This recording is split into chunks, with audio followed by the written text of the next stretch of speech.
What kind of stuff are we doing? Are we learning about tolerance? It's a little bit of every corner of the world together under one roof. And in this 6th grade class at Charles H. Hull School, one teacher is using much more than the 3 R's to bring them all closer together. It needs to be ingrained into them at a young age that people are showing you tolerance. You need to therefore show tolerance to others. Now, of these 25 students, 15 come from non-North American backgrounds. But understandably, at this young age, tolerance isn't always something that comes naturally. Before, I thought that if the people were Jewish, I would never get along with them. So I asked them, have you ever met any Jewish people?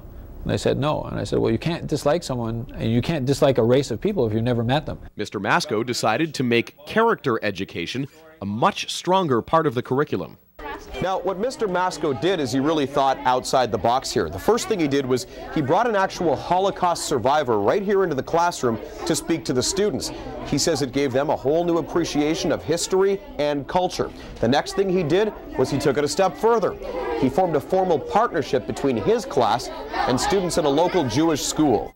It was called a Day of Cultural Understanding, where they did scavenger hunts and collaborative games. It was wildly successful. The students began to understand that they had so many similarities with the Jewish students. Our letters have come in for the pen pal exchange. And with these letters, they're finding even more similarities. What did you have? He likes the same TV shows me. Oh, wait, Robot Chicken or something? We both have the same favorite shows, and we both made all the sports teams.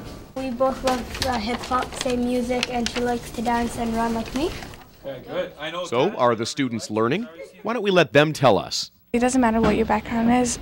It's just you and your personalities. It doesn't matter who you're from or anything. Even though two religions don't get along, it doesn't mean people can't get along. You can't force someone to walk through that door, but you can always make sure that they can never step back later and say, I didn't know. And for taking that simple philosophy one step further, Pat Mascoe is our hometown hero. In Ottawa, Tony Grace, A Channel News.